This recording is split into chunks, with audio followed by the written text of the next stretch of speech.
Maaliif konfirmi goone irra waan ta'eef jecha eeggi jiru adda baasna jecha yaa eeggiin flotation technique argannu immoo nematodes yookiis immoo nyunne cystod again also the oocytes of protozoa.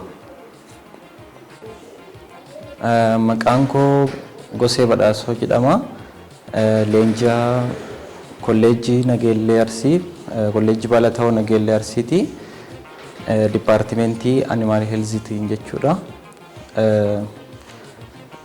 Haala baruu fi barsiisuutiin wal qabateeti nuti barattoonni departmentii kana leenjii gahaa argataa jirra karaa doktorii Kennaatiin.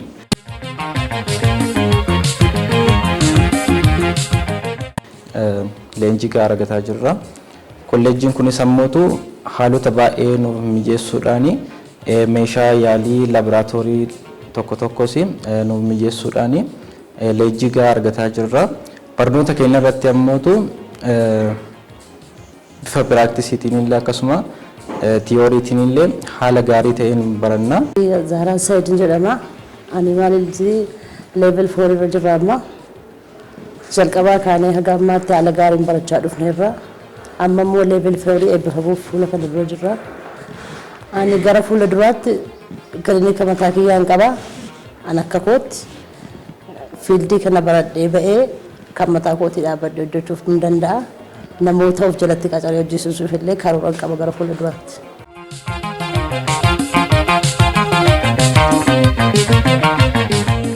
Nematodes yookiis immoo nyunne cystod again also the oocytes of protozoa.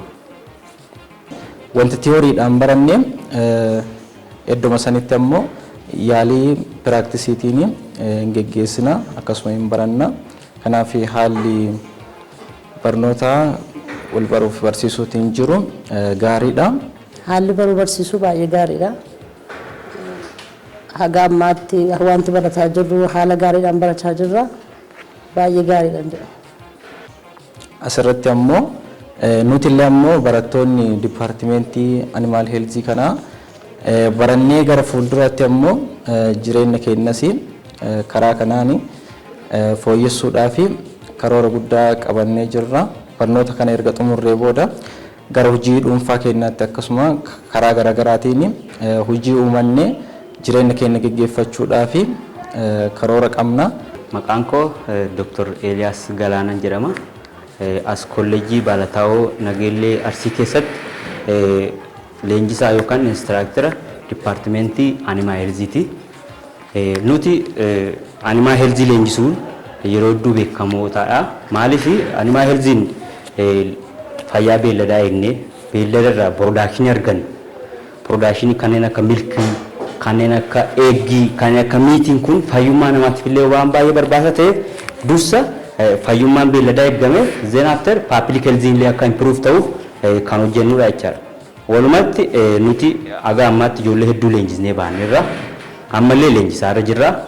Armaan dura warreen asitti leenji'anii bahan ogummaa mataa isaanii gonfatanii kanneen kilinika ofii isaanii banatanii beellada yaalan akkasumallee kanneen mana keemikaalaa kan jennu faarmaasii qoricha yaala beelladaa barbaachisu kuusuudhaan mana mara deemuudhaan beelladallee yaaluudhaan fayyummaa beelladaa eegaa ofii isaaniitiif illee bu'aa hedduu warra argatanii jechaadha.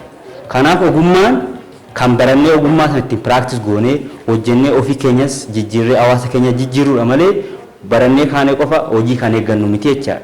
Kanaaf ijoolleen aga ammaatti leenjine hundi isaanii ijoollee baay'ee motiveeshinii qabanidha. Ijoollee baay'ee ogummaa horatanidha.